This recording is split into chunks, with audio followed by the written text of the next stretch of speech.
it is what it is, nothing we can do about it. The idea is that at the end of the day, a lot of people think that the cycle would, no, it's not gonna change. How?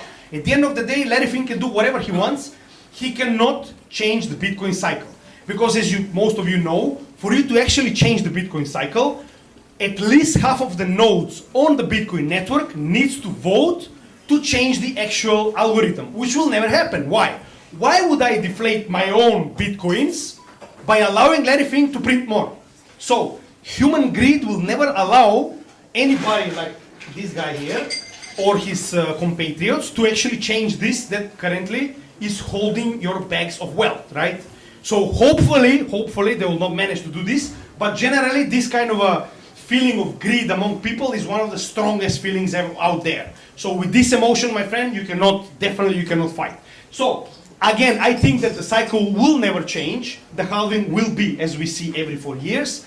But another thing that we need to consider is that these big amounts of money that are coming in the system, unlike before where we had the retail sector which is very easily scared. So when time comes for a bear market, guess what? Everybody's selling, forget about it. I'll buy it when the time comes for the price to be low. Unlike them, this guy, he does not sell. He doesn't care if the price goes down. He starts buying again. So I think that currently we're in a cycle where Bitcoin finally reaches maturity. Why? Institutions. When institutional money come inside, they don't sell. Look at the prices of Apple, Tesla, etc., etc. Yes, they have corrections, but not 80% correction, right? Like we've seen in Bitcoin the last, let's say, 3 cycle. So I think that Bitcoin currently is going to be a lot more stable, and we'll see a lot less volatility, which means a lot better store of value, but a lot less profit. So I think this is going to be the big change that this guy is bringing to the game, but we will see together.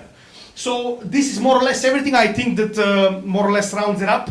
I can go for 3 more hours, trust me. But I'm just trying to explain to you generally about the cycle itself. Is it okay? We are a crypto-native community that aims to learn and share knowledge together. Join us at Soho, The Strand, every Wednesday to dive into our questions section live.